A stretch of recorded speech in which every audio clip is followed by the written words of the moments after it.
Salut la compagnie. Alors, il y a encore une petite chose qu'on pourrait dire aussi par rapport à l'altruisme et l'ego, comme d'habitude. Hein. L'ego, l'humilité. Hein. Par exemple, alors vous allez faire un reproche à quelqu'un. Alors ce sont en général des personnes qui n'hésitent pas à vous faire des reproches ou vous sortir des choses. Alors que des fois, c'est même des choses complètement inventées qu'ils n'ont jamais entendues, mais c'est pas grave. Mais par exemple, voilà, vous allez vous prendre la tête avec quelqu'un. Ces gens-là sont tellement égocentriques et puis tournés vers leur petite personne qu'ils ne veulent absolument pas entendre leur cas de vérité. Voilà. Vous leur dites une chose, c'est le genre de personnes qui sont vexées, mais vous pouvez leur dire un mot, ils sont vexés des années rien que pour ça, tellement ils sont égocentriques. Voilà. Ils refusent, ils font une sorte de déni de la réalité des choses, ils veulent pas l'entendre. Alors évidemment, vous pouvez leur prouver plus bien en leur sortant des documents, des vidéos, des preuves, ou ramener quelqu'un qui dit la même chose ou quoi au caisse, mais non, c'est nous qui divagons, c'est nous qui avons inventé. Voilà.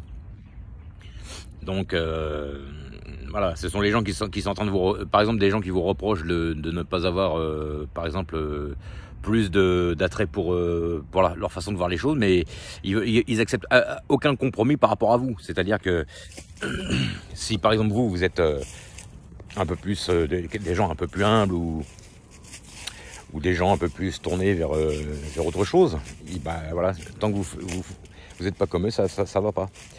Voilà. Vous leur dites une chose, ils sont vexés pendant très longtemps. Et ça autour de nous, on en a beaucoup des gens comme ça.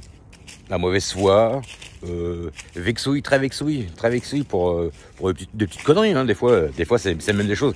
C'est juste parce qu'eux ils se le sont mis dans la tête. Hein.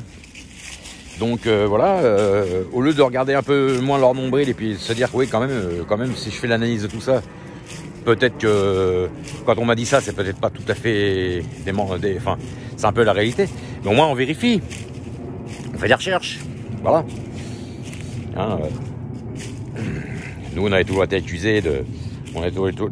accusés nous, les Caucasiens du Nord, d'être des gros guerriers, des barbares, voilà, comme on dit, des campagnards, tout ça. Il y a une partie qui est vraie, bien sûr. Mais enfin, voilà. L'histoire, c'est pas tout à fait ce qu'on raconte. L'histoire, elle est toujours racontée par celui qui veut s'inventer un futur, qui veut justifier son futur.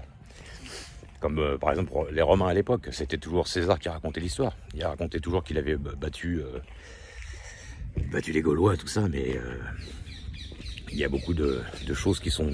C'est pas tout à fait ce qui s'est passé dans la réalité. Mais ça arrange l'Empire. Voilà. Donc c'est un peu aujourd'hui ce qui se passe aussi. Voilà.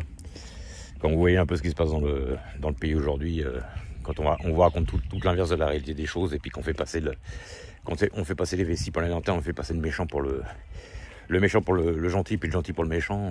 Bon, enfin, après entre guillemets évidemment, parce qu'on a tous une partie claire, une partie sombre. Hein. Mais voilà, il y a des gens qui ont un côté beaucoup plus prononcé du côté sombre, et d'autres un peu plus prononcé du côté clair. Alors évidemment, étant donné que tout le monde est tourné vers son petit nombril, forcément que celui qui pose problème, c'est l'autre, bien entendu. Ça ne peut pas être nous-mêmes. Nous, on a une part de sombre en nous aussi, bien sûr. Mais après, voilà. Après, l'histoire et puis l'analyse de tout ça nous montre la réalité des choses. C'est tout. Hein. Mais il faut chercher, il faut faire des recherches. Seulement, tous ces gens-là font l'économie de faire des recherches et vous accusent à tort. Et quand on leur dit ce qu'il en est, ils ne nous écoutent pas. Allez, basta, putain. Ciao.